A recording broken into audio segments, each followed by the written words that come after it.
जय मल्हार, जय महाराष्ट्र, जय भारत. सर्वांचं धनगर समाज जागृती YouTube channel परिवाराच्या वतीने, सकल धनगर जमातीच्या वतीने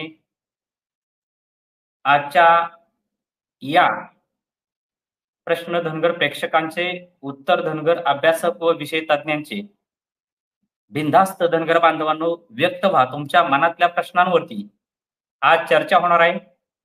या कार्यक्रमामध्ये सर्वांचं मी मनापासून स्वागत करतो. चर्चेला पुढे घेऊन जाण्यापूर्वी ज्या बांधवांचे काही प्रश्न असतील त्यांनी कमेंट रूपाने आमच्यापर्यंत पोहोचवा. बापूसाहेब शिंदे असतील, रामरावजी कोल्हे साहेब असतील, लालासाहेब डोलारे असतील, पारेकरजी असतील आणि अजून काय मान्यवर दरम्यानच्या काळामध्ये स्टुडिओमध्ये जॉईन होतील त्या सर्वांचं मी स्वागत करतो. आणि कार्यक्रमाला पुढे घेऊन जात असताना विषय आपल्यासमोर पुन्हा एकदा ठेवतो.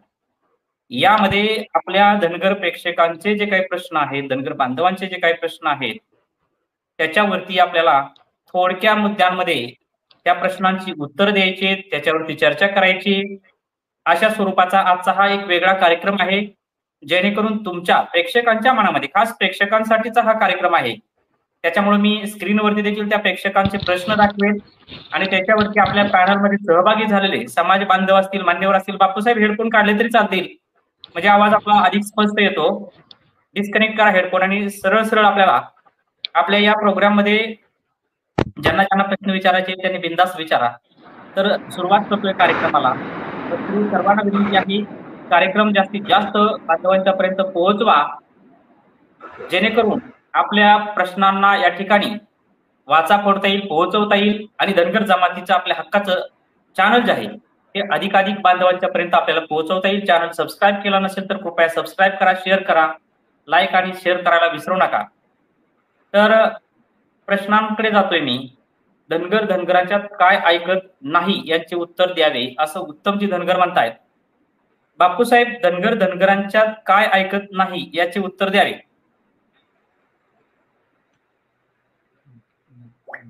धनगर धनगरांच्या प्रश्न देखील माझी प्रेक्षकांना विनंती, आपले प्रश्न देखील स्पष्ट असावेत, जेणेकरून त्याचं उत्तर देखील आपल्याला स्पष्टपणे भेटेल. प्रश्न धनगरांच्यात काय ऐकत नाही याचे उत्तर द्यावे. आता हा प्रश्न लक्षात येत नाही. उत्तमजी धनगरांना विनंती आहे, आपला प्रश्न पुन्हा एकदा पोस्ट करा. विजयराव, तुमचं आपल्या सर्व चॅनलच्या माध्यमातून सर्व मान्यवरांचं मी या ठिकाणी मनापासून स्वागत करतो. आणि पुन्हा एकदा मी प्रेक्षकांना पण सांगतो की जास्तीत जास्त लोकांना ही लिंक पोहोचवा. फार मोठ्या प्रमाणात प्रतिसाद मिळत आहे. आता विषय असा आहे, धनगर धनगरांचं का ऐकत नाही असा जर प्रश्न असेल तर माझं या प्रश्नाला खूप मोठे याच्यामध्ये समस्या निर्माण झाल्या आहेत. सगळ्यात महत्वाचा मुद्दा मी या ठिकाणी मांडतो पोट जातीचा. कारण पोट जात ज्या वेळेला निर्माण होते तर त्यावेळेला या पोट जातीच्या शृंखला इतक्या दाट घट्ट झालेल्या आहेत की आपले समाज त्यातून बाहेर पडायला तयार नाही. एवढ्या 27 पोट जाती झाल्या आहेत, त्याच्यामुळे प्रत्येकाला आपल्या पोट जातीबद्दल स्वाभिमान वाटायला लागला. म्हणून मी आपल्या चॅनलच्या माध्यमातून नेहमी सांगत असतो की सर्वप्रथम आपण पोट जातीच्या या संकुचित भिंती तोडा आणि सर्व धनगर समाज हा एक आहे. सगळा धनगर समाज एक अजेंडा आणि एक झेंडा या तत्वानुसार एकत्र आला पाहिजे. यासाठी सुद्धा आपल्याला एक महत्वाचं काम करायचंय. जोपर्यंत तुमचं रक्ताचं नातं बेटी व्यवहार होत नाही, एकमेकांशी विवाह होत नाही, तोपर्यंत जवळचे नातं तुमचं होणार नाही. ज्यावेळेला असं नातं तयार झाल्यानंतर हा लोक आपले एकत्र येतील, विचार विनिमय करतील आणि त्यासाठी एक स्पेशल टीम करावं लागलं आपल्याला महाराष्ट्रामध्ये.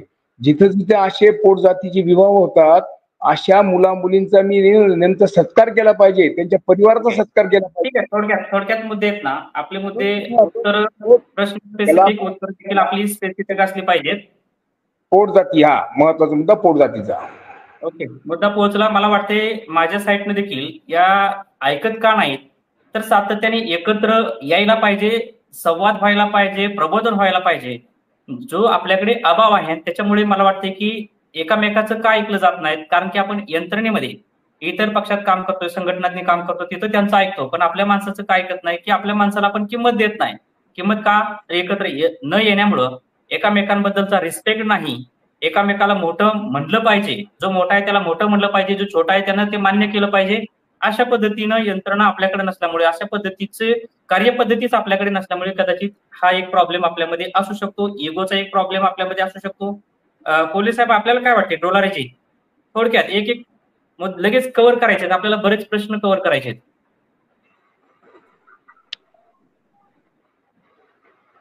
अनम्यूट करायचं, मला सांगायची परत गरज पडली नाही पाहिजे, अनम्यूट करून आपण व्यक्त व्हावं म्हणून. हो, आवाज येतोय माझा? हा, येतोय. जय मल्हार. सर्वप्रथम मी आपलं हार्दिक अभिनंदन करतो चर्चेला मला संधी दिल्याबद्दल. तर धनगराचं का ऐकत नाही, तर यामध्ये एकच आहे की आपल्याबद्दल एकमेकाविषयीची संशय वृत्ती आहे थोडीशी ग्रामीण भागात, आणि सर्वात महत्वाचं अज्ञानपणा खूप आहे. मागच्या 150 वर्षामध्ये जे अज्ञानपणा आहे तो निघालेला नाही आपल्या समाजातला. तिथं खूप आपली हानी झालेली आहे स्वातंत्र्यानंतरच्या काळात. आता थोडस जरा सुशिक्षित वर्ग समाजकार्यात आणि सगळीकडं सुशिक्षित झाल्यामुळं थोडस ते जवळ येता येतात, आणि प्रसार माध्यम पण आता चांगली झालीत. यापूर्वी आपले लोक सर्व जंगलात दऱ्याखोऱ्यात असं असल्यामुळे ते संपर्कात जास्त नसायचे एकमेकाच्या, म्हणजे संवाद हा नव्हता पूर्वी, त्याच्यामुळं पण हे सगळं घडायचं. संवाद होणं गरजेचं आहे. तो संवाद होत नसल्यामुळे, आपलं एकत्र न येण्यामुळे, संवाद न होण्यामुळे कोण कोणाचं ऐकत नाही, हा मुद्दा रास्ता आहे. कोल्हे साहेब, तुम्हाला काय मुद्दा मांडायचा का याच्यावरती? शाखा भेद बोलकर सारा एक त्याच्यावरती आपण कोणाला करू नका. बापू साहेबांनी तो मुद्दा मांडलेलाच आहे. रामरावजी कोल्हे साहेब, आपल्याला काय मुद्दा मांडायचा आहे?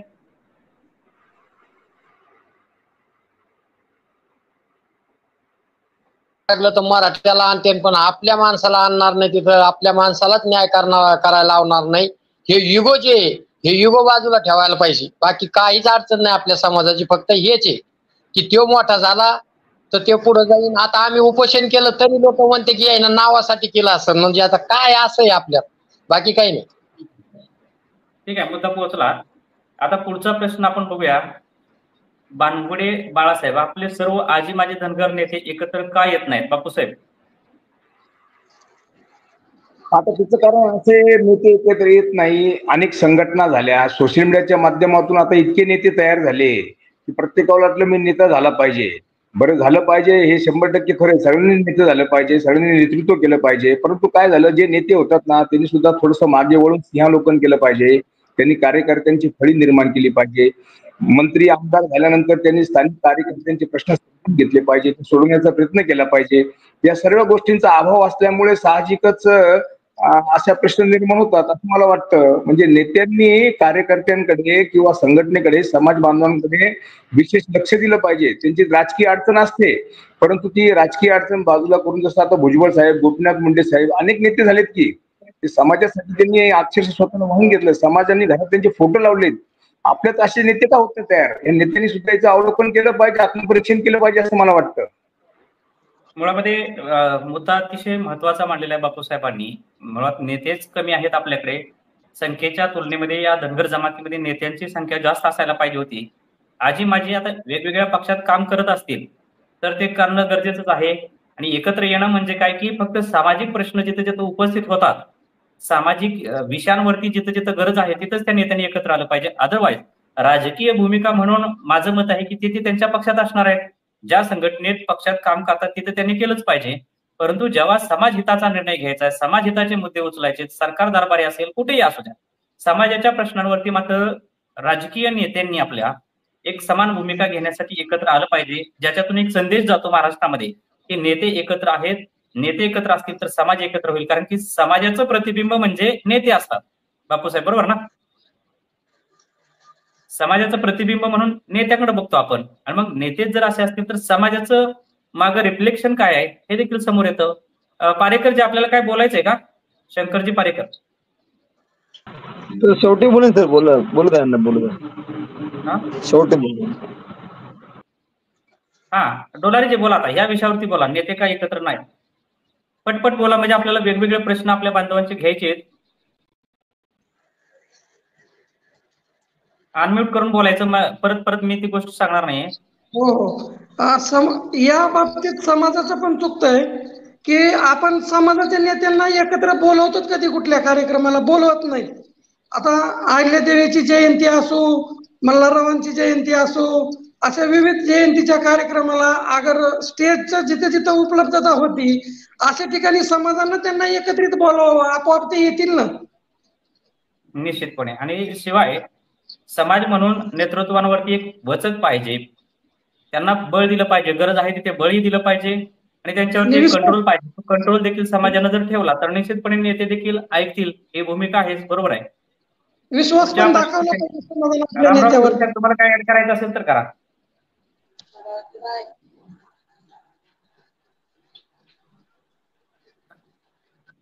ठीक आहे, पुढचा प्रश्न मी आपल्याकडं घेऊन येतोय.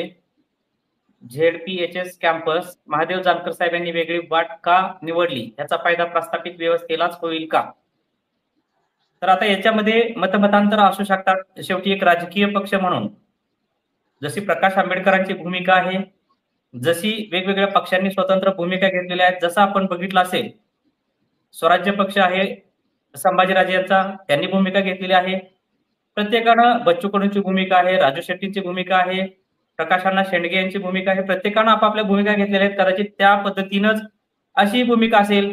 आता ह्या भूमिकेचं त्यांचेच कार्यकर्ते, त्यांचे नेते पदाधिकारी अधिक चांगल्या रीतीनं आपल्या समोर मांडू शकतात, समाजासमोर मांडू शकतात. त्यानंतर पुढचा आहे दिलीप कोमणे म्हणून आहेत. त्यांचा प्रश्न आहे, दिलीप कोमणे, काय प्रश्न आहे? सर, धनगर समाज जागृती चॅनलचा विस्तार तालुका वाढवा. नक्कीच पंडितराव मस्के, आता तरी आपल्या समाज बांधवांनी एकत्र येऊन या प्रस्थापिताला गाडून टाकावेत, यांच्या खुर्चीला खाली करा. जय मल्हार. जय मल्हार. जय मल्हार. नील पाटील म्हणतात जय मल्हार. बरोबर, सर्व धनगर समाज एक आहे. दशरथ गायके म्हणतायत ओबीसी, प्रकाश शेडगे साहेबांचा पक्ष, महादेव जानकर साहेबांचा रासप, लक्ष्मण हाके ओबीसी तसेच सकल धनगर समाज एकत्र येऊन एकच उमेदवार देणार काय? अतिशय चांगला प्रश्न विचारलेला आहे. असं झालं पाहिजे, हे तुमची जशी भावना आहे तशीच महाराष्ट्रातील सर्वच धनगर बांधवांची, बहुजन बांधवांची ही भावना आहे. या पद्धतीनं प्रयत्न व्हायला पाहिजेत, सगळे एकत्र आले पाहिजेत आणि एकत्र येऊन अशा पद्धतीने या विधानसभेमध्ये आपले प्रतिनिधी जे आहे ते उभे केले पाहिजेत आणि निवडून आणण्यासाठी मेहनत घेतली पाहिजे. बापूसाहेब, तुम्हाला काय वाटतंय? नाही, अगदी बरोबर आहे. त्यांनी जो प्रश्न मांडला तो त्या प्रश्नाशी मी सहमत आहे. अगदी बरोबर आहे. पण काय माहिती का, त्यामुळे काय होतं माहिती का, विशेष म्हणजे आपल्याकडे एक 2-3 गोष्टीचा फार मोठा अभाव वाटतो. म्हणजे नेतृत्वाचं प्रमाण पण कमी आहे, शिक्षित आहे तर उच्च शिक्षिताचं प्रमाण पण कमी आहे. त्याचप्रमाणे नेतृत्वाची कार्यशैली असो, कार्यकुशलता असो, विचार प्रणाली असो किंवा लोकप्रियता असतो, या सत्ता प्राप्तीसाठी असणारी धडपड असो, याचा अभाव असल्यामुळे या सगळ्या समस्या किंवा प्रश्न असे निर्माण होत असतात. यातनं आपण काहीतरी मार्ग काढणं पण महत्वाचं आहे. ज्या नेत्यांनी ते विचार करणं महत्वाचं असं मला वाटतं. ओके, संतोषजी अनुषे जॉईन झालेले आहेत. तुम्हाला काय मत मांडायचंय का संतोषजी?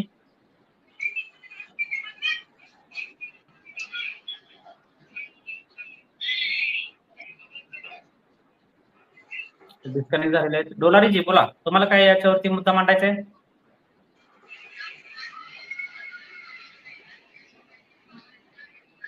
डोलारी साहेब बोला.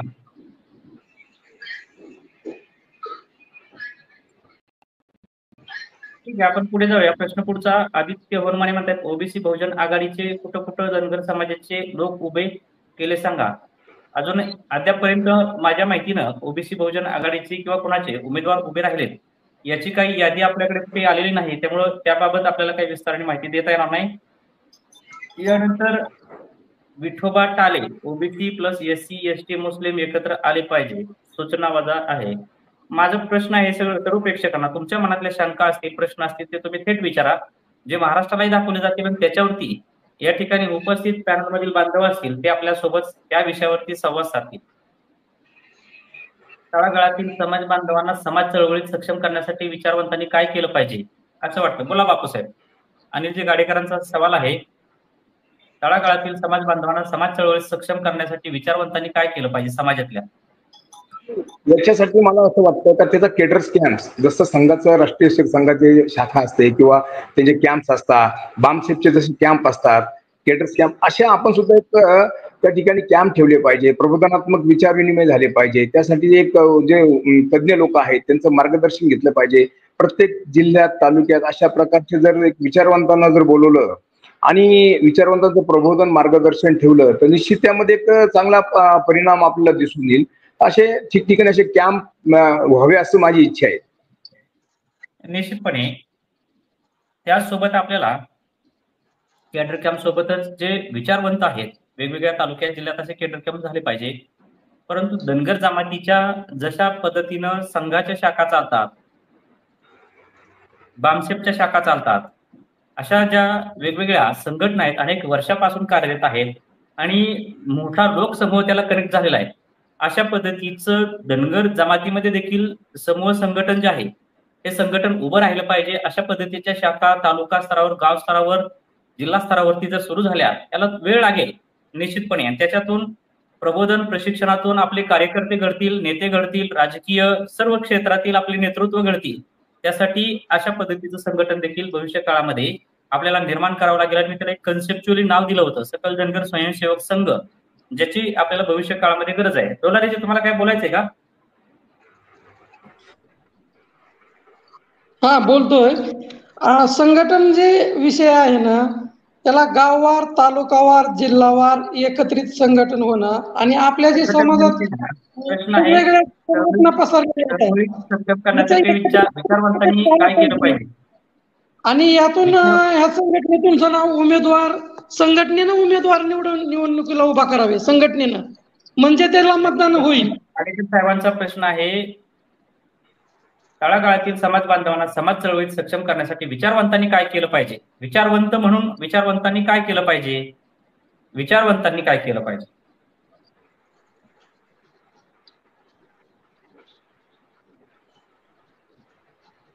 मला वाटते पे बॅक टू सोसायटी जे शिकलेले आहेत, उडालेले आहेत, त्या लोकांनी या समाजाशी जोडलं गेलं पाहिजे. प्रबोधनाच्या मोहिमेमध्ये सक्रिय सहभाग घेऊन आपला इतिहास असेल, आपली संस्कृती असेल, आपला विचार असेल, शिक्षण असेल, रोजगार असेल, प्रशासन, शासन, जे जिथं आपण कमी आहोत त्या बाबतीत पाठीमागच्या बांधवांना माहिती दिली पाहिजे. राजकारणाला असेल, भागीदारी वाढवण्यासाठी विशेषतः विचारवंतांनी की या भागीदारी वाढवण्यासाठी काय केलं पाहिजे, त्याच्या उपाययोजना, आपल्या समस्या, किंवा आपण बघितलं असेल विचारवंतांनी साहित्याच्या माध्यमातून, लेखणीच्या माध्यमातून या लोकांशी कनेक्ट होणं गरजेचं आहे. आणि विचारवंतांच्या माध्यमातून कुठलीही जमात, जात ही पुढारती त्यावेळेस त्या जातीमध्ये जास्त विचारवंत असणं, वैचारिक प्रगल्भता निर्माण होणं, याच आधारे ती जात पुढे जाते. म्हणून विचारवंतांचा रोल हा धनगर जमातीला पुढे घेऊन जाण्यासाठी अतिशय महत्वाचा राहू शकतो. गाडेकर साहेबांच्या प्रश्नाचं अशा पद्धतीने उत्तर आहे. जस्टिस लीग, पट्टण कोडोली विठ्ठल बिरदेव यात्रेला जवळपास लाखो येतात. आरक्षण किंवा समाजाच्या विषयावर एक येत नाहीत. बंजारा समाजाचे पोहरादेवी जसे केंद्र आहे तसे आपले का नाही, असा प्रश्न आहे बापूसाहेब जस्टिस लीगचा. काय प्रश्न?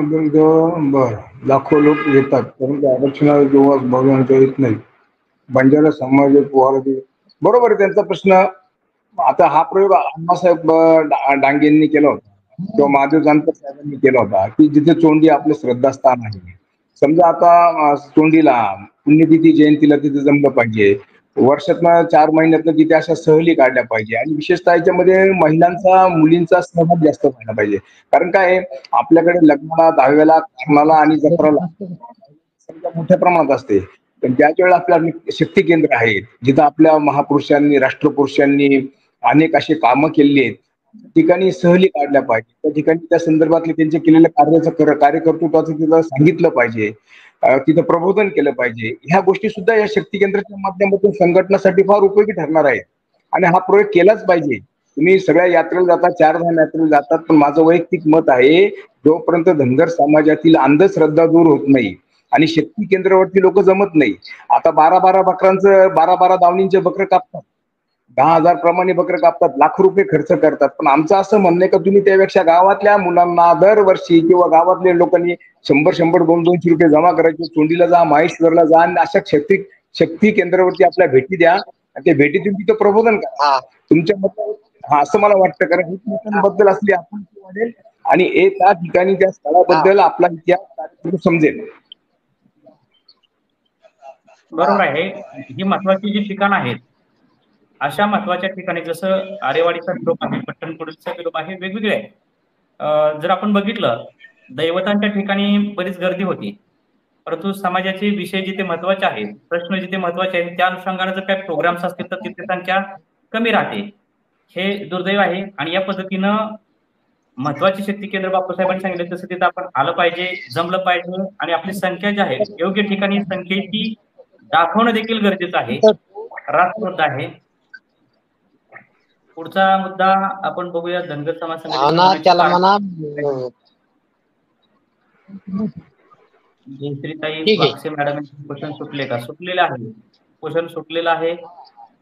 गाठोळे साहेब म्हणतायत सकल धनगर समाजांची एक आरएसएसच्या संघटना तयार करून धनगरांच्या शेवटच्या व्यक्तीपर्यंत संघटन पोहोचले पाहिजे. निश्चितपणे आपल्याला तशा पद्धतीचा विचार आपण आता मांडलेलाच आहे. त्याच्यानंतर पनवेल येथील जयश्री सुटले का? कार्तिक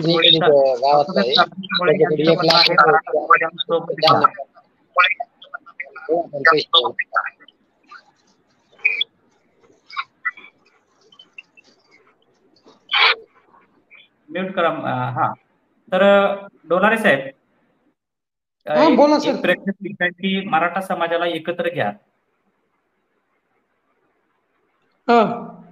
सोबत घ्या. तर मला वाटते हा काय आपण समाज म्हणून कोणाच्या कुठल्याही समाजाच्या आपण विरोधात नाहीत. धनगर तर कुठल्याच समाजाच्या विरोधात नसतात, कारण की सर्वांना सोबत घ्यायची नाही भूमिका सर्वसमावेशक आहे.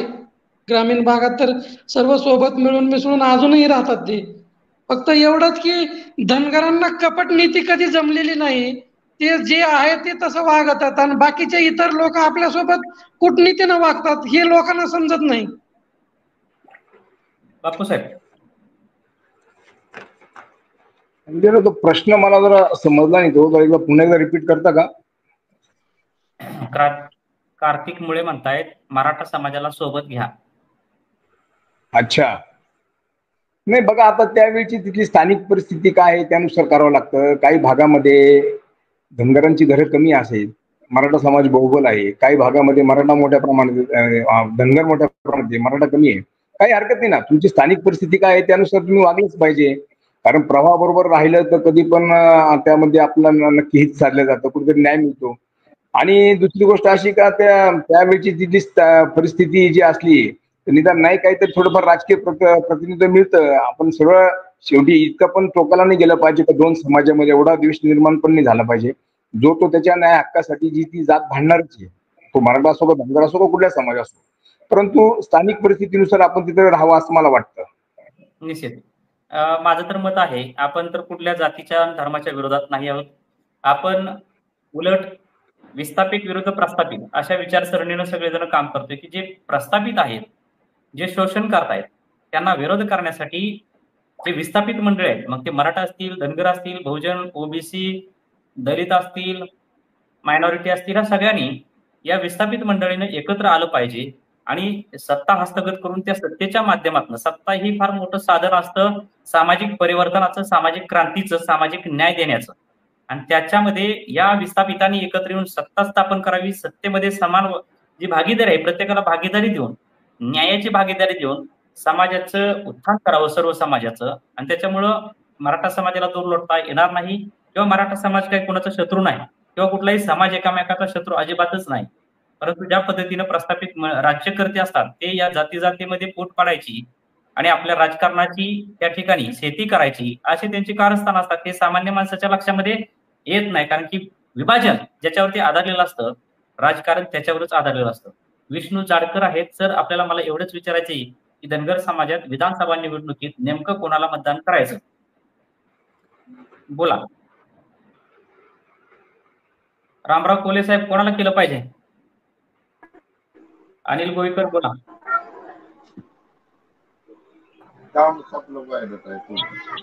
सर हा, थोडक्यात सांगा सगळ्यांनी. आता थोडक्यात सर्वांना मी संधी देतो. जय मल्हार बांधवांनो, धनगरांना मतदान द्यावं अशी माझी अपेक्षा आहे. आपले धनगर उमेदवार जिथे आहे तिथं मतदान केलं पाहिजे. एका मताने हा धनगर मतदार असला पाहिजे. दुसरा कुणाला असला पाहिजे? ओबीसीतून धनगर मतदान मिळालं असेल त्यांना मतदान द्यावा, अन्यथा मतदानावर बहिष्कार टाकावा असं माझं मत आहे. ठीक आहे, तुमचं मत आलं. अनिल गोयेकर बोला. ठीक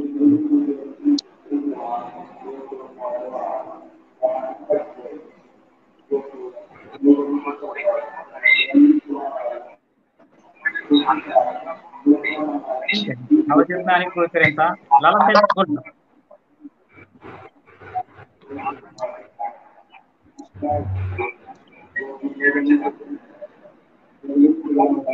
दोनारेजी बोला.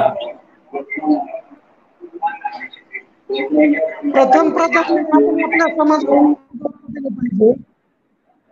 नंतर जिथं आपला उमेदवार नसेल तिथं ओबीसी बांधवाला प्राधान्य दिलं पाहिजे. आणि जिथं राखीव जागा आहेत SC STच्या अशा ठिकाणी मला वाटतंय की आपण नोटालाच मतदान करावं. कारण सर्वांना आरक्षण आहे, सर्वांना उमेदवाऱ्या राखीव आहेत, परंतु ते लोक पण आरक्षणवादी असताना आपल्या आरक्षणाला विरोध करतायत. त्यासाठी जिथं जिथं आरक्षित जागा आहेत तिथं नक्कीच आपण नोटाला जावं असं माझं वैयक्तिक मत आहे. बघा बापूसाहेब बोला. नाही ठीक आहे ना, बरोबर आहे ते बोलले. जे लोक आपलं शक्यतो आपल्या लोकांनाच मदत करावी. पण समजा आता मला हा पण प्रतिप्रश्न करायचा आहे. समजा दोन एका मतदारसंघात 2 लोक उभे राहिले, मग तुम्ही कोणाला मतदान करणार? 2 ओबीसी राहिले, कोणाला मतदान करणार? पण मला त्याही पलीकडे जाऊन सांगायचं की साधारणतः जो आपल्या समाजाबद्दल जाण आहे, जो निवडून येणार आहे, मग कदाचित ओबीसी 2 असले तरी एखादा ओबीसी त्याला जास्त आपुलकी समाजाचे प्रश्न सोडू शकतो, अशाला मतदान करायला काही हरकत नाही. जर 2 ओबीसी असले तर तुम्ही द्विधा स्थितीत होऊन जाणार.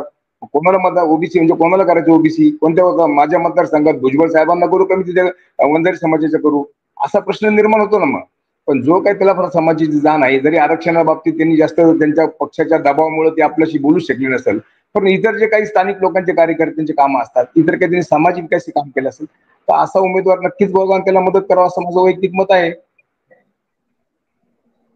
प्रभुदेवा म्हणतायत की आपले धनगड दाखले रद्द झाले आहेत, त्यामुळे आपण नंतर कोर्टात जाऊ शकतो का? धनगड दाखले रद्द झाले किंवा ते किंवा रद्द सुप्रीम कोर्टात किंवा हायकोर्टात रिव्ह्यू पिटिशन दाखल करण्यासाठी किंवा सुप्रीम कोर्टातील SLP ला सपोर्ट व्हावा या उद्देशाने रद्द करून घेतलेले आहेत. त्याच्यामुळं ती प्रोसेस जी आहे ती प्रोसेस भविष्य काळामध्ये होऊ शकते, त्याला नाकारता येत नाही. आणि संबंधित ज्या काही संघटना त्यासाठी लढतायत त्या संघटना निश्चितपणे त्याच्यावरती आपली जी काही भूमिका आहे ती भूमिका सविस्तर सांगतील, परंतु आपल्या प्रश्नाचं उत्तर या अनुषंगानेच होऊ शकतं. गिरमाजी पगडे सर म्हणतायत जानकर साहेबांचा फायदा प्रस्थापितांना होणार. प्रश्न आपण बघूया कोणाचे आहेत. राज्यात 2 कोटी धनगर जमात आहे तर 50,000 कार्यकर्ते असायला पाहिजे असे प्रदीप कापडे म्हणतायत. कार्यकर्ते तर खरं तर आजच्या घडीला समाजामध्ये कार्यकर्ते होणं गरजेचं आहे. आज अनेकांच्याकडे राजकीय पक्ष कुठले असू द्या प्रस्थापित कार्यकर्ते कमी होत चाललेले आहेत, कार्यकर्ते शिल्लक राहत चाललेले नाहीत. त्याच्यामुळे धनगर जमातीला खरं तर कार्यकर्त्यांची गरज आहे, स्वयंसेवकांची गरज आहे, जे समाजाच्या विषयांवरती समाजाच्या प्रश्नांवरती निष्ठेनं काम करतील आणि त्याच्यातूनच पुढे राजकीय नेतृत्व घडतील. परंतु दुर्दैवाने कार्यकर्ता होण्यापेक्षा लगेच मी नेता कसा होईल, राष्ट्रीय नेता कसा होईल, राज्य स्तरावरचा नेता क्षणात कसा होईल यासाठी आजची पिढी धडपडताना दिसते, हे देखील दुर्दैवच म्हणावं लागेल. त्यानंतर वंजारी समाजाकडे मुंडे जस्टिस म्हणतायत की बांगर व माळी समाजाकडे भुजबळ, सुहास कांदे, धानोरकर बोलले, पण धनगर समाजाकडे तसे पॉवरफुल नेते नाही. निश्चितपणे धनगर समाजाकडे पॉवरफुल नेते बापूसाहेब असायला पाहिजे होते. धनगर समाजानं पॉवरफुल नेते तयार करायला पाहिजे होते, आपल्या नेत्यांच्या पाठीमागे उभं राहायला पाहिजे होतं. ही एक सायकल आहे. नेत्यांनी सुद्धा समाजाशी कनेक्ट राहायला पाहिजे, समाजाने देखील नेत्यांच्या पाठीमागे उभं राहायला पाहिजे. पॉवरफुल माणसं त्याच वेळी घडतात ज्यावेळी तो समाज जागरूक असतो, सशक्त समृद्ध असतो, जागरूक कार्यकर्ते त्या समाजात असतील, ज्याची फसवणूक इथली प्रस्थापित व्यवस्था करू शकत नाही, प्रस्थापित पक्ष करू शकत नाहीत. आणि मग त्यावेळी तो पक्षामध्ये काम करणारे आपले नेते असतील ते मजबूत होतात आणि अशा पद्धतीनं पॉवरफुल नेते समोर येतात. अण्णासाहेब टांगेंचं उदाहरण आहे, गणपताबा देशमुखांचं आहे. काही पॉवरफुल होण्याचा प्रयत्न केला, परंतु मुख्य पक्षांमध्ये प्रस्थापित पक्षांमध्ये आपल्या नेतृत्वाचं स्थान जे आहे ते निर्णय प्रक्रियेतलं महत्वाचं स्थान जे आहे ते राहिलेलं नाही, किंवा वेळोवेळी त्यांना समाजाने जे बळ द्यायला पाहिजे ते तिथं देखील आपण सगळे कमी अधिक प्रमाणामध्ये कमी पडलेलो आहे. बापूसाहेब बोला. हा नाही बरोबर तुम्ही सांगितलं. नेत्यांनी सुद्धा 3 पद्धतीने काम केलं पाहिजे. म्हणजे लीडर असेल, लीडर, फॉलोअर्स, ते फंक्शन अँड सोल्युशन. म्हणजे नेता, त्याचे अनुयायी, त्याचे कार्य करण्याची पद्धत आणि ती परिस्थिती, ह्या 3 गोष्टीवरती जर नेत्यांनी काम केलं तर 100% हे त्यांनी जो प्रश्न आता केला, तर तसा एक चांगला नेता होऊ शकतो, तो न्याय देऊ शकतो आणि आपला सुद्धा असा एक चांगला नेता होऊ शकतो. पण यांनी ह्या 3 गोष्टीचं अवलोकन केलं पाहिजे. त्यावेळेचे काय काय त्याचे अनुयायी कोण आहेत, त्याचं कार्य काय आहे आणि तिथली सामाजिक परिस्थिती काय आहे. या तिन्ही गोष्टीचा संबंधित जर नेत्यांनी अभ्यास केला, तर माझ्या माहितीप्रमाणे जो बी कोणी नेता असेल त्यांनी ह्या गोष्टीचा विचार केला पाहिजे. तर साहजिकच ह्या लोकांच्या यादीमध्ये आपल्या नेत्याचं पण नाव राहू शकतं, ज्यांनी आता प्रश्न विचारला तो. तर ते होत नाही, आपल्याकडे होत नाही. आणि काय विजयराव, तुम्हाला एक सांगतो अजून एक गोष्ट, तर आता हा विषय खूप मोठा आहे, आपण त्याविषयी स्पेशल एखादा एपिसोड घेऊ, पण माझं वैयक्तिक मत असं आहे. ओके, आता याच्यामध्ये संगमनेरमध्ये उमेदवार उतरवणार आहे का? निश्चितपणे जिथे जिथे आपल्या लोकांना संधी आहे तिथे आपण उमेदवारी दाखल केल्या पाहिजेत.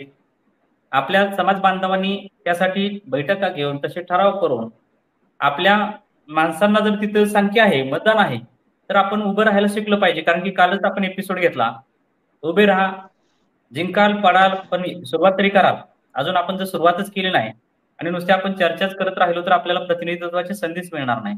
आणि त्याच्यामुळं आपण जर काम केलं असेल त्या भागामध्ये, कार्य केलेले काही नेतृत्व असतील 2-4 सिलेक्ट करा, त्याच्यातले जे काही मेरिटवाले आहेत त्यांना सपोर्ट करा आणि त्यांच्या पाठीमागे तिथल्या समाजानं आपण आपले मित्र जाती आहेत त्यांना बरोबर घ्या आणि त्यांना बळ द्यायचं काम करा. किमान आज कोणाला तरी पाडण्याचं काम करतील, पहिल्यांदा पाडायचं काम करू कोणाला तरी, आणि मग उद्याच्या काळात आमचं त्या ठिकाणी जर काम दिसलं, त्या उमेदवाराला मतं चांगली पिकली, तर तो भविष्य काळामध्ये चांगलं नेतृत्व करेल आणि उद्या निवडून यायचे काम निश्चितपणे होऊ शकतं. कारण की दखलपात्र होईल आणि दखलपात्र होण्यासाठी सपोर्ट सिस्टम आपण डेव्हलप केली पाहिजे.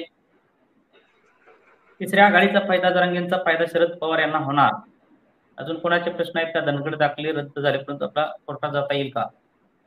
दुप्पळीचा फायदा इतर समाजातील नेते घेत आहेत असं एक जणांचं म्हणणं आहे. त्याच्यानंतर सन्माननीय विकास महात्मे, जानकर साहेब, पडळकर साहेब, मान्यवरांना एकत्र येणे आवश्यक आहे. प्रश्न विचार आपले जास्तीत जास्त. जतमध्ये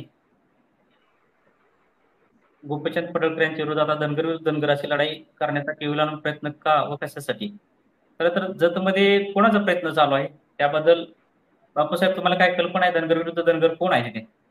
तसा जत हा बहुजन धनगर समाजाचा मतदारसंघ आहे. मी गेल्या प्रकाश अण्णा शेंडगे ज्यावेळेला प्रथम निवडणूक जत मध्ये लढवली, तर त्यावेळेला माझ्या माहितीप्रमाणे तिथल्या प्रस्थापितांना प्रकाश अण्णा शेंडगेंनी पाडलं. 2004चा पंढरपूरचा मेळावा झाल्यानंतर प्रकाश अण्णांना विधानसभेतली जतची जागा दिली होती आणि ती जागा काय थोडं अण्णांचं पण थोडंसं त्या ठिकाणी काय चुकलं. अण्णांचा जो मतदारसंघातला जो संपर्क होता, तो अण्णांचा संपर्क फक्त शनिवार किंवा रविवार असायचा. परंतु मला असं, मी अण्णांना अनेक वेळा बोललो की अण्णा, तुम्ही मतदारसंघ हा हक्काचा मतदारसंघ आहे, मोठ्या प्रमाणात 70-75% तिथं धनगर समाज आहे, हा मतदारसंघ तुम्ही ताब्यात ठेवा. पण ठीक आहे, त्यावेळेला आता त्यांची काय अडचण असेल, पण मात्र जत मतदारसंघात जर एक उमेदवार उभा केला तर तो 100% निवडून येईल अशी परिस्थिती आहे. परंतु संपर्क त्याचा मतदारसंघात कमी झाला नसावा असं मला वाटतं. ओके, अजून कोणाचे काय प्रश्न आहेत का? बिराव वगैरे धनगर समाज संस्थात्मक रीतीने जोडला गेला पाहिजे. आपल्या नेत्यांचे कार्यकर्तेच नाही, घरोघरी पक्ष पोहोचत नाही. निश्चितपणे बिराव वगैरे यांचा प्रश्न बरोबर आहे. आपल्याकडे आपण संस्था निर्माण केल्या, आपण दुसऱ्याला नाव ठेवायची, शिव्या घालायच्या, त्यापेक्षा आपण संस्था निर्माण करण्यामध्ये कमी पडलेलो आहे. संस्था निर्माण केल्या पाहिजेत, उद्योग व्यवसाय उभे केले पाहिजेत, कार्यकर्ते उभे केले पाहिजेत, उद्योजक घडवले पाहिजेत. याकडे देखील आपण सगळ्यांनी लक्ष दिलं पाहिजे. तरच लक्षात घ्या की आजचं राजकारण हे अर्थकारणावरती चालतंय. लोकांना सांभाळणं किती कठीण जातं हे प्रस्थापित नेतृत्वाकडे बघितल्यावरती देखील लक्षात येतं. आणि त्याच्यामुळे सत्तेचं बळ जे आहे, सत्तेची उभा आहे, त्याच्यामुळं अनेक संस्था त्यांनी निर्माण केल्या. परंतु आपल्याला ती सत्तेची जी उभा आहे ती अजून मिळालीच नाही. संस्थात्मक निर्मिती किंवा संस्था, या प्रस्थापितांच्या विरोधात संस्था काढणं, चालवणं ते देखील आव्हानात्मक आहे. डोलारेजी बोला. यामध्ये मला एक असं सुचवायचं आहे की आपले जे देवस्थान आहेत जवळपास कोडोली, जेजुरी, नळदुर्ग, आरेवाडी आणि चौंडीचं एक आपलं समजा प्रेरणास्थान आहे तिथं. तर या देवस्थानाच्या ठिकाणी जे आपले दैवत असतात, जे की संस्कृती आहे आपली, जे आपण इरकरी म्हणतो, तर ह्या इरकरी लोकांनी थोडस राजकीय बाबीकडे दुर्लक्ष केलेलं आहे सगळं. तर राजकीय आणि संस्कृती ह्या दोन्हीचं एकत्रीकरण केल्याशिवाय आणि संस्कृतीमधून ह्या राजकीयाचे धडे देणं सुद्धा गरजेचं आहे. कारण ते लोक सतत फिरायलेले आहेत, घरोघरी जातात, त्यांचे कार्यक्रम वेगवेगळ्या ठिकाणी आपल्या जागरण गोंधळाच्या वेळेला होतात. त्यावेळेला त्यांनी ह्या सगळ्या गोष्टीची जागरूकता करणं गरजेचं आहे. त्याशिवाय समाजामध्ये हे जागरूकता येणं कठीण आहे, कारण त्यांनी सांगितलेला शब्द हा देवाच्या तोंडून आलेला शब्द असा आपल्याला मानला जातो आपल्या समाजात. तर तिथं एक थोडासा बदल होण्याची गरज आहे. आणि याबद्दल तसं काही आपल्याला सर्व असं हिरकरी लोकांची काही मीटिंग वगैरे असं काही करता आलं तर ते पण केलं पाहिजे. Correct correct. आता कसं आहे बघा, आपल्याला बऱ्याच गोष्टी इकडं गांभीर्यानं बघणं गरजेचं आहे. ही निवडणूक एक आपल्यासाठी सर्वांसाठी, धनगर समाजासाठी शिकण्यासाठी देखील आपल्याला बरंच याच्यातून मिळणार आहे. जी लढाई आहे या लढाईमध्ये प्रस्थापित विरुद्ध विस्थापित ही आपल्यातल्या काही प्रस्थापित नेत्यांविरोधात देखील आहे. आपण म्हणतो की आपले म्हणजे फक्त जातीचे नव्हे, तर आपण ज्यांना ज्यांना आपलं म्हणतो ते देखील आपलं बऱ्याच वेळा काम करताना दिसत नाहीत, आपल्या लोकांना मदत करताना दिसत नाही. आणि त्याच्यामुळं प्रस्थापित विरोधाची ही लढाई आहे, ही विस्थापित बांधवांनी एकत्र येऊन लढली पाहिजे. ही अनेक भावना अनेकांची आहेच. आता विषय येतो महायुतीला मतदान करायचं का महाविकास आघाडीला. तर आपण चर्चा करत असताना बऱ्याच वेळा चर्चेमध्ये मुद्दे आलेलेच आहेत. जिथे जिथे प्राधान्यक्रम कसा ठरवायचा, पहिला, दुसरा, तिसरा, काल त्याच्यावरती सविस्तर चर्चा केलेली आहे. कालच्या कार्यक्रमाचा व्हिडिओ आपण सगळेजण पाहू शकता. आपल्याला सर्वांना संघटितपणे एक गट्टा मतदान करायला शिकलं पाहिजे इतरांच्या प्रमाणे, आणि त्याच्यातून बरीच उत्तरं आपल्याला मिळू शकतात. आपलं मतदान ज्या ज्यावेळी संघटित झालेलं आहे त्या त्यावेळी आपण सत्ता परिवर्तन करण्यामध्ये यशस्वी झालेलो आहे. आणि त्याच्यामुळं धनगर मतांचा एक गट्टा होणं या महाराष्ट्रामध्ये आणि इतर मित्र जाती प्रस्थापित विरुद्ध विस्थापितांच्या लढाईमध्ये विस्थापितांना सोबत घेणं आणि ह्या विस्थापित मंडळीला आमदार खासदार करणं, आपणही त्याच्यामध्ये होणं आणि आपल्यासोबतच इतरांनाही भागीदारी देणं, ही आपली सामाजिक न्यायाची राजकीय भागीदारी देण्याची तयारी असेल ना, तर उद्याच्या काळामध्ये आपण सगळेजण दीनदलितांचं, दुबळ्यांचं, कैवाऱ्यांचं, उपेक्षितांचं, शोषितांचं, पीडितांचं, सामान्य जनांचं, विस्थापितांचं राज्य या महाराष्ट्रामध्ये आणण्यामध्ये नक्कीच यशस्वी होऊ शकतो. नवनाथ पारखे म्हणतायत आपली माणसं उभी केली पाहिजेत, सुरुवात आपल्यापासून करा. लक्ष्मण एकजी म्हणतायत 2024च्या निकालाकडे कसे सामोरे जायचे याविषयी चर्चा करावी. बापूसाहेब, 2024च्या निवडणुकीला कसे सामोरे जायचे? मी आता आपल्या ठरल्याप्रमाणे बहुबल समाज आहे, धनगर समाज आहे, तिथे प्रत्येक मतदारसंघातनं एक चांगला उमेदवार ज्याचं सामाजिक समाजामध्ये संपर्क चांगला आहे, आर्थिकदृष्ट्या सक्षम आहे, राजकीय संपर्कात आहे, चळवळीत काम करणार असा एखादा चांगला उमेदवार असेल तर त्या मतदारसंघात त्याला सगळ्यांनी सपोर्ट केला पाहिजे. विनाकारण उभं राहायचं म्हणून राहायचं आणि समाजाने उभं राहायचं तर त्याला काय अर्थ नाहीये. पण निदान एक या माध्यमातून असं होणार आहे की बघा विजयराव, या जर आपला माणूस उभा राहिला एक, तर आपल्याला जनगणना करायची गरज पडणार नाही. सगळ्या धनगर समाजांनी त्याला मतदान केलं तर आपलं कळून जातं की स्पेसिफिक धनगरांचं मतदान आहे. आता मी म्हणतो माझ्या मतदारसंघात 45-46 हजार मतदान आहे.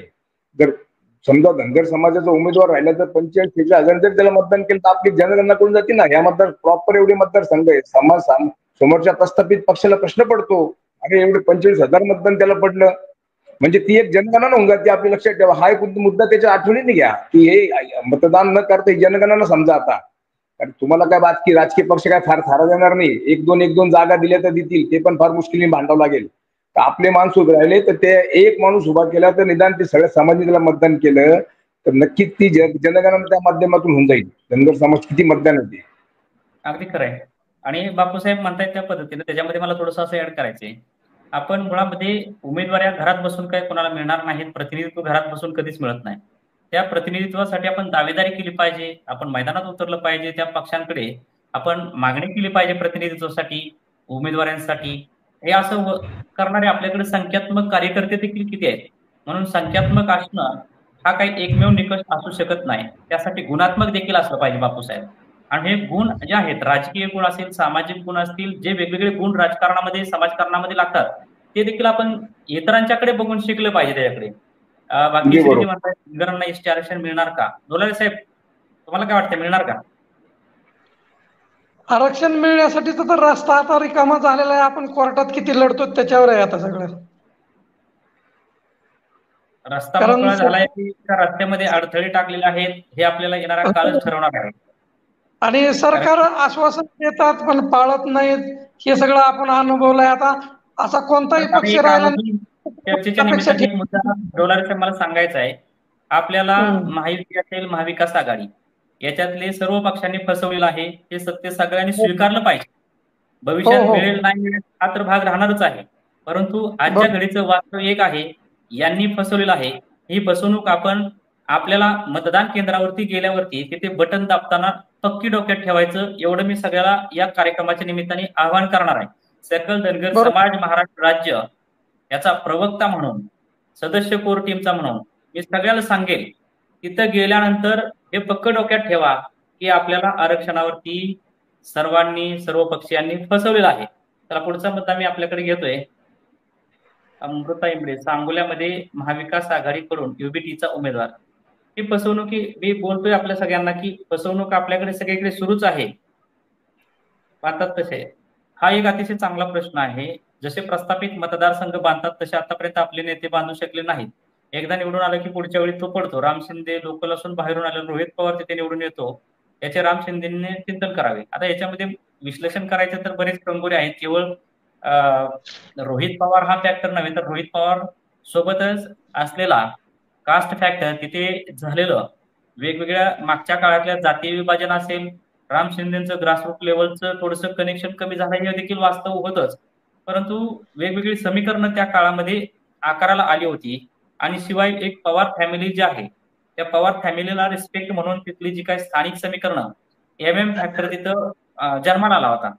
मुस्लिम असतील, त्यानंतर मराठा, मुस्लिम आणि माळी असं काहीतरी फॅक्टर तिथे आल्याचं ऐकवात होतं आणि ह्या फॅक्टरनीच ते जिंकले होते. परंतु आता मला वाटते त्यांना हे एवढं सोपं जाणार नाही रोहित पवार यांना.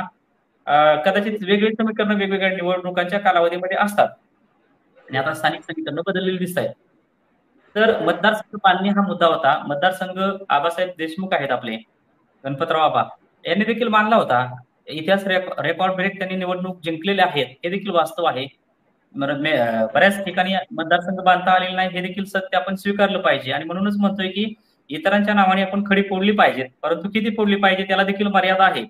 खडी फोडण्यापेक्षा आपण मतदारसंघ बांधणी, पंचवार्षिक कार्यक्रम आपले तिथे राबवणं, आपलं नेतृत्व तिथे स्थापित करणं आणि ते सर्व बहुजन समाजाचं नेतृत्व म्हणून त्याला मान्यता मिळवणं, यालाच खरं तर राजकारणातली प्रगल्भता म्हणावी लागेल. आणि अशी नेतृत्वाची संख्या धनगर जमातीमध्ये तुलनेनं कमी आहे. धनगर जमातीमध्ये फक्त केवळ आरक्षणाच्या आंदोलनाचा आडोसा घेऊन नेतृत्व समोर यायचं, विधानसभा लढवायची आणि फक्त समाजाची ठराविक मतं घ्यायची, एवढ्यापुरतीच कार्यक्रम होत आलेले आहेत. त्यापेक्षा सर्वांचा नेता कसा होता येईल यासाठी आपल्याला नेतृत्व घडवणं गरजेचं आहे. सर्वमान्य नेतृत्व निर्मितीसाठी आपल्याला आता परिश्रम घ्यावे लागतील आणि ज्यांना नेतृत्व करायचे त्यांनी देखील याच्याकडे गांभीर्यानं बघून जे जे राजकारणामध्ये आवश्यक असतं ते सर्व काही केलं पाहिजे. तरच आपल्याला राजकारणामध्ये टिकता येईल. आणि मग त्यामुळं जातीनं शिवाय देत बसण्यापेक्षा हा अमका करू देत नाही, तो तमका करू देत नाही, रोखलं कोणी नसतं. आपल्यात त्या क्षमता पाहिजेत त्या विकसित केल्या पाहिजेत, डावपेच असतात ते शिकलं पाहिजे. राजकारणामध्ये जे जे आवश्यक आहे ते त्या वेळी केलं पाहिजे. शाखाभेद, आनंद पवारजी म्हणतात शाखाभेद, प्रत्येक नेत्याची स्वतंत्र जात संघटना, विविध पक्षांमध्ये विखुरलेला समाज, आर्थिक आणि शैक्षणिक दृष्ट्या मागासलेपण ही राजकीय मागासलेपणाची कारणं आहेत निश्चितपणे. आता आपल्याला बापूसाहेब, प्रत्येकाच्या वेगवेगळ्या संघटना आहेत, संस्था आहेत, ह्या सगळ्यांचं स्वतंत्र अस्तित्व ठेवून एक मातृसंस्था म्हणून या ठिकाणी आपल्याला निर्मिती, एक मध्यवर्ती संघटन असलं पाहिजे. प्रत्येकाचं स्वतंत्र अस्तित्व ठेवून कोणीतरी कुठेतरी एक योग्य दिशा घेऊन जाईल. आणि म्हणून असं जसं कर्नाटकच्या धर्तीवरती एक मातृ संघटन असावं, अशा पद्धतीची एक विचारधारा मागच्या 2 वर्षापासून आपण घेऊन चाललो आहोत. ज्याच्यामुळे काय होईल की संघटनांना बळ भेटेल, समाजाला बळ भेटेल आणि उद्याच्या काळामध्ये धनगर जमात जी आहे तिला मूल्य प्राप्त होऊन सर्वच क्षेत्रामध्ये आपल्याला धनगर जमातीला पुढे घेऊन जाता येईल. आता चौंडीला एकत्र येण्याचे क्षेत्र बनवलं पाहिजे, पण तसं होत नाही. मग एससी समाज चैत्यभूमी, दीक्षाभूमीला एकत्र येतो. अगदी खरं आहे की आपल्याला आपली क्षेत्र जे आहेत जिथे समाज एकत्र येऊ शकतो, जिथे विचार मिळू शकतो, समाजाला दिशा मिळू शकते, अशी ठिकाणं विकसित झाली पाहिजेत. अशा ठिकाणी समाजानं वेळ काढून आलं पाहिजे. एससी एसटीचं उपवर्गीकरण होते का, एसटी होत नाही का बापूसाहेब? तर एससी एसटीचं वर्गीकरण हा मुद्दा जो आलेला आहे, कुलदीप पवार यांनी विचारलेला आहे. तर वर्गीकरण राज्य सरकारकडे ती वर्गीकरणाची जबाबदारी आहे, ही सुप्रीम कोर्टाने सोपवलेली आहे. सुप्रीम कोर्टामध्ये याच्यामध्ये वर्गीकरणाच्या विरोधात 18 सप्टेंबरला एक याचिका दाखल झाली होती. त्या याचिकेवरती मागच्याच काही दिवसापूर्वी शुक्रवारी एक सुनावणी झाली आणि त्याच्यामध्ये सुप्रीम कोर्टाने त्या याचिका सर्व खारिज केलेल्या आहेत. त्याच्यामुळे वर्गीकरणाचे अधिकार जे आहेत हे राज्य सरकारला सुचवलेले आहेत. तर राज्य सरकार वर्गीकरण करत असताना आता समिती का स्थापन केली, तर राज्य सरकारकडे क्वांटिफायबल डेटा जो आहे त्या समूहांचा क्वांटिफायबल डेटा असेल तरच त्याला वर्गीकरण करता येईल. अ ब क ड असं जर काय करायचं असेल, जसं आपल्या ओबीसी मध्ये वेगवेगळे वर्गीकरण आहेत, तशीच SC ST मध्ये वर्गीकरण करायचं म्हटलं तर ते जो काही क्वांटिफायबल डाटा पाहिजे, मोस्ट बॅकवर्ड असं वर्गीकरण करायचं असेल तर मोस्ट बॅकवर्ड मध्ये कोणाला टाकायचं, त्यासाठी त्याची सगळी माहिती पाहिजे. मग त्याचे मागासले पण वेगवेगळ्या मुद्द्यांच्या आधारे शैक्षणिक असेल, आर्थिक असेल, राजकीय असेल, वेगवेगळ्या बाजू त्या तपासल्या पाहिजेत. कुठे कुठे आहेत तो समाज, ह्या आधारे आपल्याला वर्गीकरणामध्ये जाता येऊ शकतात. आणि SC ला जसं आहे तसं ST ला देखील होऊ शकतात.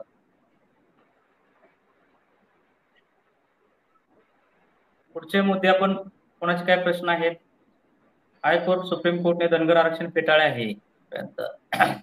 राम शिंदेने काय केले आपल्या समाजासाठी, असे काय प्रश्न विचारतायत. ठीक आहे, आपले नेते निवडून आले की ऍक्टिव्ह राहत नाहीत, सध्याची सोशली ऍक्टिव्ह दिसतो.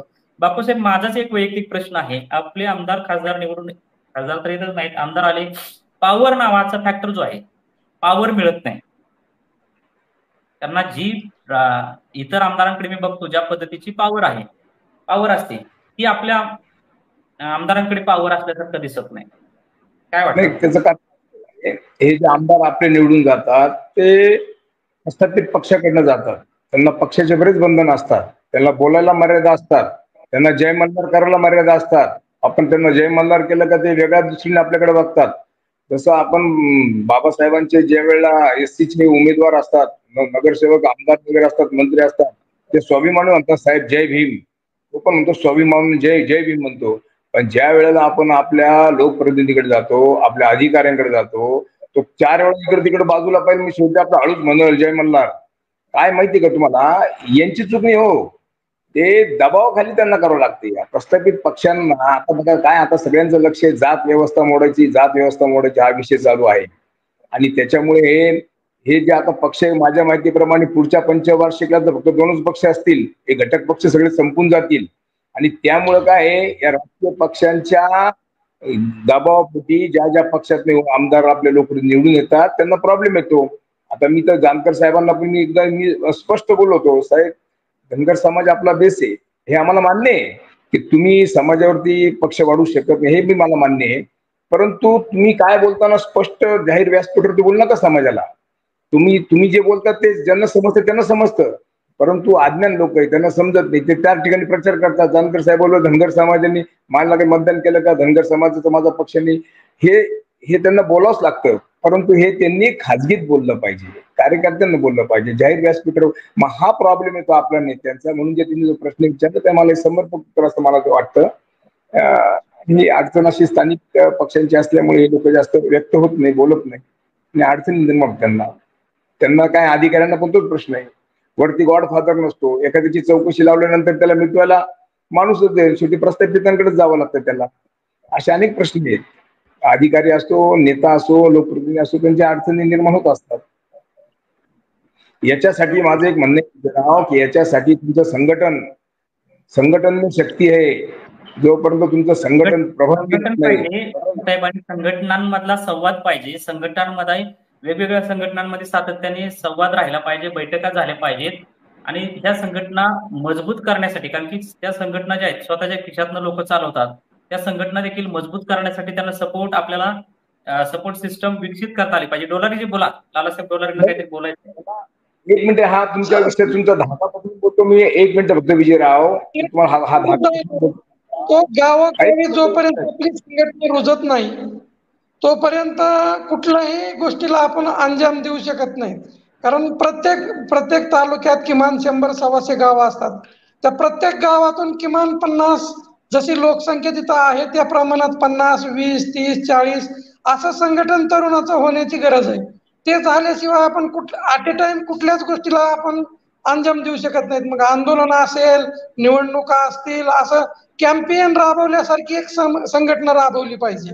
त्याशिवाय काय करणे शक्य नाही आपल्याला.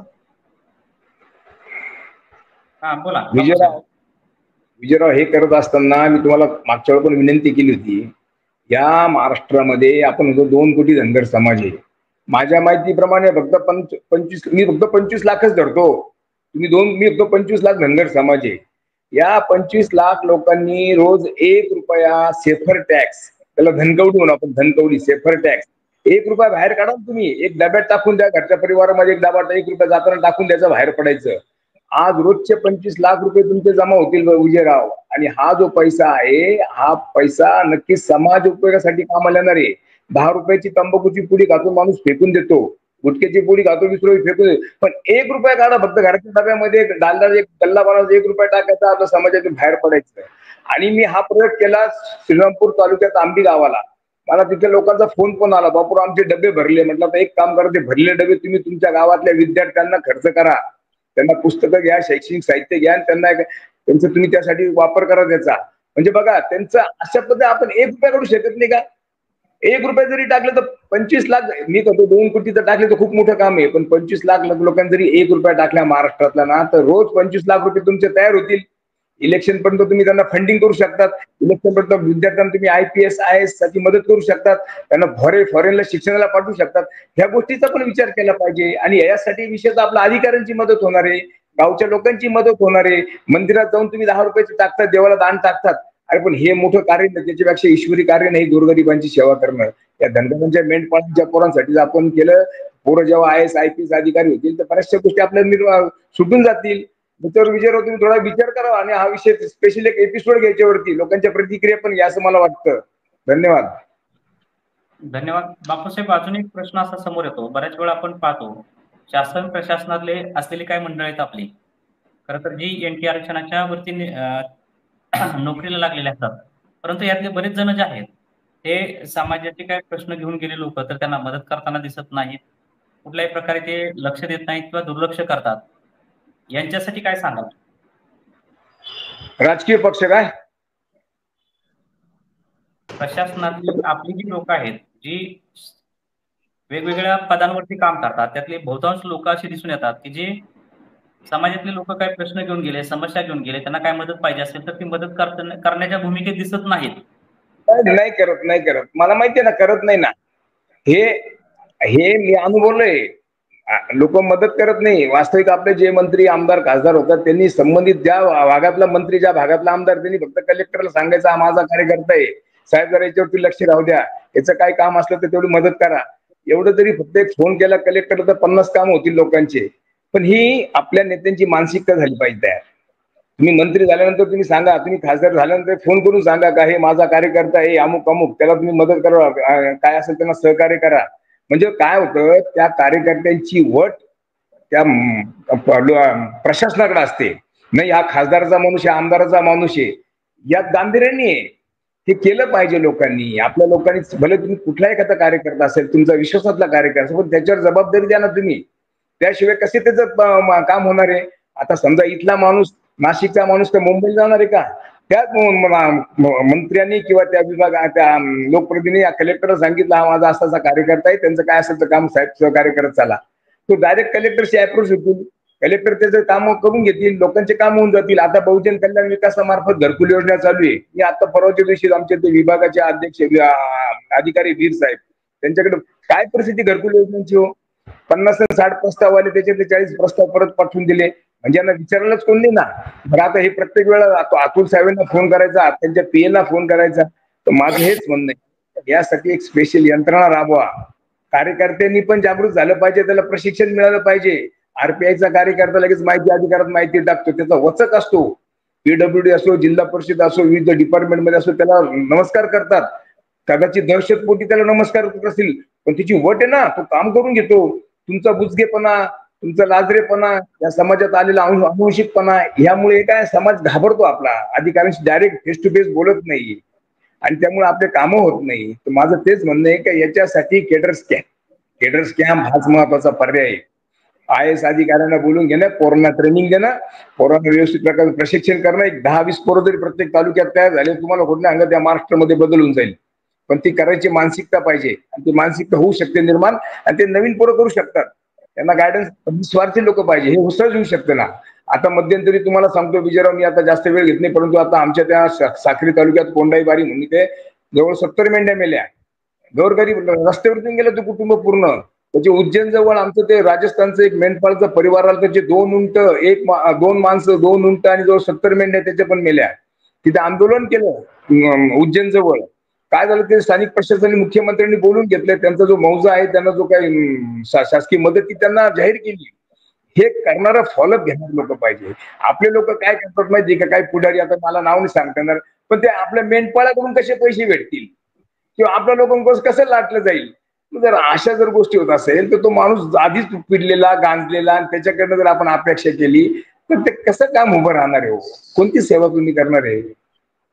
तर हा पण जरा विचार केला पाहिजे प्रामाणिक कार्यकर्त्यांनी, असं मला या निमित्ताने सांगायचंय. निश्चितपणे. तर आपण बघितलं महाराष्ट्रातल्या जे काही आपले समाज बांधव आहेत त्यांचे प्रश्न होते, ते प्रश्न आपण सगळ्यांनी या ठिकाणी समजून घ्यायचा प्रयत्न केला, त्याच्या प्रश्नांना उत्तर देण्याचा आपण प्रयत्न केला. प्रश्न अनेक आहेत, उत्तर त्यासाठीची जर बघितलं गेलं तर तेवढी कॉन्क्रीट उत्तरं आज का नाहीत, याचं कारण आपल्या संघटन शक्तीमध्ये आहे.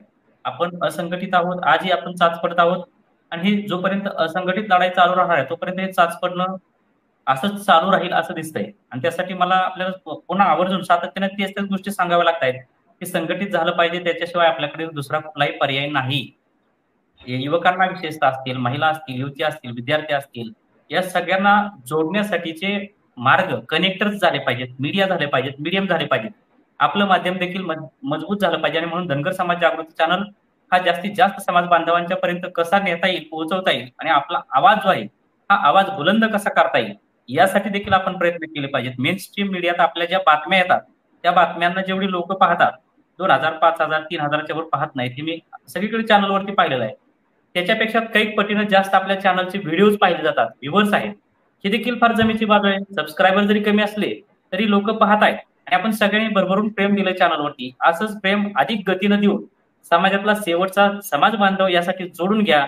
उद्याचा काळ 5-10 वर्षात या धनगर जमातीला आपण सगळेजण पुढे घेऊन जाऊया, एवढे आम्ही या चर्चेच्या निमित्ताने देतो.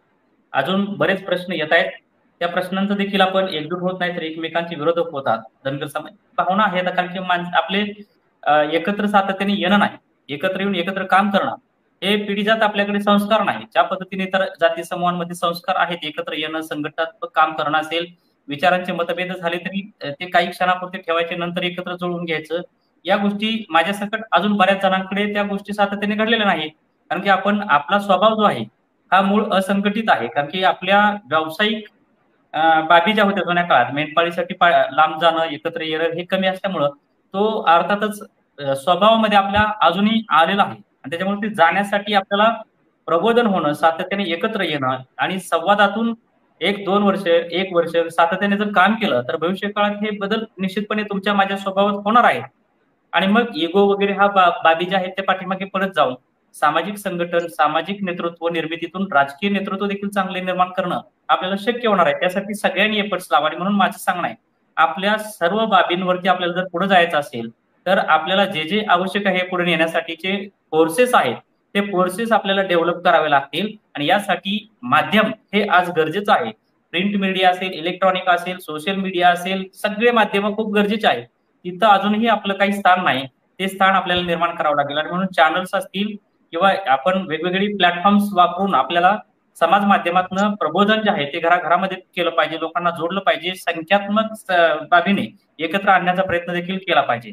येणाऱ्या विधानसभेमध्ये आपण बटन दाबताना काही बाबी ह्या डोक्यात ठेवल्याच पाहिजेत.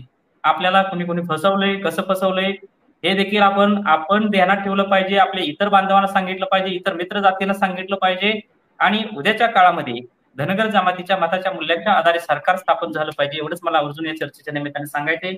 सर्वजण चर्चेमध्ये सहभागी झाले, विशेषतः बापूसाहेब शिंदे असतील, डोलारे असतील, रामराव कोल्हे असतील, शंकर पारेकर जे असतील, या सगळ्यांचं मी मनापासून आभार मानतो. पुन्हा भेटायचं आपल्याला. उद्या एक वेगळा विषय घेऊन येणार आहोत. उद्या कधी नव्हे आपण वेगवेगळ्या जातीची लोक बोलवण्याचा प्रयत्न करतोय, मराठा समाजाचे असतील, माळी समाजाचे असतील, अन्य समाजाची, की जेणेकरून धनगर समाजाच्या चॅनलच्या माध्यमातून जी प्रस्थापित विरोधातली विस्थापित लढाई आहे हिला आपल्याला कसं भविष्य काळामध्ये स्वरूप देता येईल यासाठी चॅनलवरती आपण उद्या डिबेटसाठी वेगवेगळ्या जातीचे लोक बोलवण्याचा प्रयत्न करणार आहोत. आपण उद्या देखील कार्यक्रम पाहाल. विजयराव, आपले व्ह्युअर्स किती आहे? सबस्क्रायबर आपले 25,000 प्लस झालेले आहेत आणि व्ह्युअर्सची संख्या चांगली आहे, कारण की रेग्युलर व्ह्युअर्स मध्ये ऑन अन ॲव्हरेज 10,000 लोक आपला प्रोग्राम 8-10,000 लोक तर डेली पाहतात आणि 8-10,000 लोकांचं प्रबोधन करण्याचं खरं तर या ठिकाणी भाग्य मला मिळतंय. 2 वर्ष झालं सातत्याने. मी फार समाजाचा ऋणी आहे की आपण सगळेजण ऐकता आणि फॉरवर्ड करतात, सपोर्ट करतात. फार चांगली मंडळी आहेत आपल्याने, आर्थिक मदत देखील करतात. 10,000 रुपये, 50-100 आर्थिक मदत देऊन आपलं चॅनल चालवण्यासाठी देखील झटणारी बरीच मंडळी आहेत. मी त्या सर्वांचाच मनापासून ऋणी आहे. नाहीच असं काही नाही, कारण की बरेच लोक नाही नाही नाही म्हणतात, समाजात काही घडत नाही, अवघडत नाही. तसं नाही, समाजात बरेच चांगल्या गोष्टी घडत आहेत आणि त्या समाजापर्यंत पोहोचणं गरजेचं आहे. सगळंच काही रिकामं नाही, त्याला अर्धा भरलेला आहे. हा माझ्या दृष्टीने पॉझिटिव्ह पॉईंट आहे. समाजामध्ये बरेच चांगल्या गोष्टी देखील आहेत. हा चॅनल अखंड अविरत सुरू ठेवा आणि टायमिंग फिक्स ठेवा. मी अनेक लोकांना पाठवत असतो लिंक पाठ माझ्या ब्रॉडकास्ट ग्रुपला. तर माझं हे तुम्हाला विनंती आहे का हा टायमिंग लोकांना वाटलं पाहिजे. जेवण झाल्यानंतर आपलं आता आपल्या चॅनलवरती बसावं लागेल, काय म्हणजे बघावं लागेल, आपलं कमेंट्स करावं लागेल. कारण हे घरचं व्यासपीठ आहे आपलं आणि मुक्त व्यासपीठ आहे, त्याच्यामुळे दुसऱ्या व्यासपीठावर आपलं कोणाला बोलवणार नाही. हे आपलं घरचं व्यासपीठ आहे, आपण इथे व्यक्त होऊ शकतो. म्हणून जास्तीत जास्त लोकांनी ही लिंक शेअर करा आणि लोकांना सहभागी करून घ्या, असं मला सांगायचंय. धन्यवाद धन्यवाद बापूसाहेब. पुन्हा एकदा सर्वांचे मनपूर्वक आभार. धन्यवाद. जय मल्हार. जय मल्हार. जय मल्हार. जय मल्हार. जय मल्हार. जय मल्हार.